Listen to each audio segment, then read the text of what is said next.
Okay. Wait. So this is a PowerPoint which outlines Emma and Scott and I's teaching experience we did at a local grade 4 or 5 classroom in a Spanish school last week.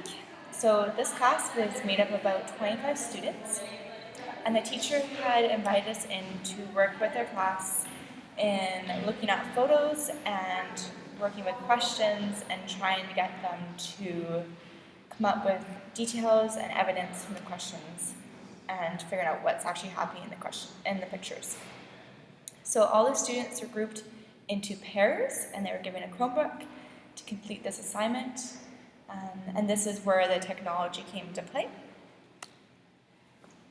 The teacher used Google Apps for Education and Google Classroom to build their slideshow to look through, and then they were able to pick a picture and then write their details of what they saw in the picture beside it. So our job was to find the photos that they were going to look at.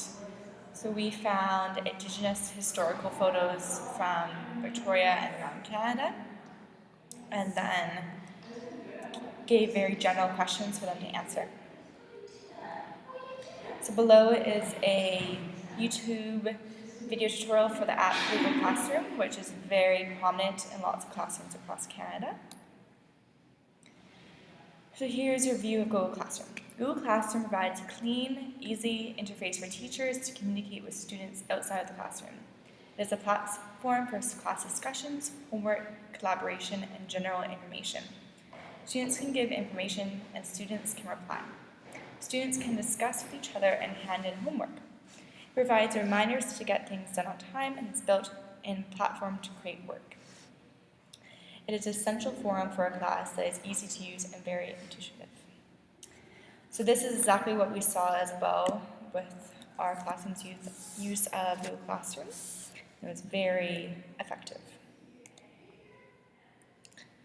So the teacher's intent was to teach the students about how to really look at the small details in the photos and figure out what evidence they could find, and then making inferences off of that evidence. She was telling us before that the students were often just making inferences without any supporting evidence. So she wanted to come away from that. And it was also to help them expand their understanding on the common way of Aboriginal life in Canada. So the technology of the Chromebooks was used to help the students collaborate their ideas, as all the photos were on the same document that they all used together, and then they were able to look at it all in one place.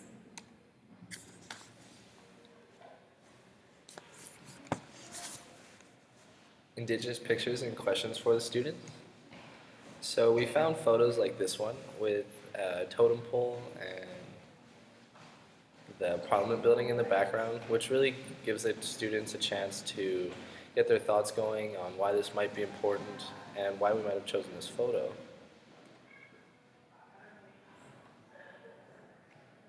This photo shows a woman carving a totem pole inside of a log house, and once again just leaves the students with a few open-ended questions, allowing them to make their own thoughts and ideas and pull evidence from the photo. Here you see a traditional dance being held inside of a log house with traditional West Coast First Nations totem poles. In this photo, you see two traditional leaders with their full headbands, and this is them signing a treaty. In this photo, it shows the European settlers and the First Nations leaders, as well as First Nations in European settlers' clothing, and some of the military.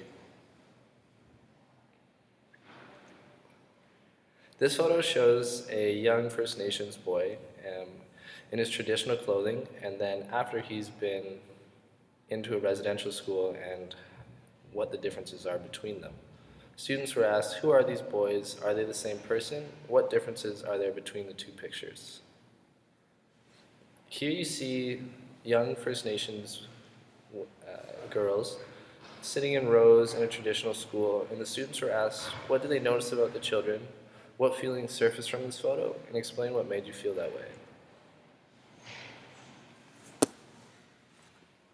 So, regarding the use of technology for this lesson, we use the SAMR model, which is that computer technology offers an effective tool to perform common tasks. There's some functional benefits here in that paper is being saved. Students and teachers can receive almost immediate feedback on student level of understanding of material. This level starts to move along the teacher and student-centric continuum. The impact of immediate feedback is that students may begin to become more engaged in learning. So we finished up this lesson by having a discussion with the teacher and reviewed what went well. And we all agreed that the students exceeded our expectations and were capable of making intelligent, fact-based inferences about the photos that we presented to them. The students showed prior knowledge on the history of First Nations people in Canada, and it was comforting to see them show a passionate interest. Our class was excited to use Google Apps and easily navigated through the Google Drive without the help of us or the teacher. But unfortunately, we only had about 2/3 of the time we were expecting and were unable to do a class discussion. So if we had the opportunity to teach this lesson again, we would ensure that we had enough time to finish off the class with a discussion.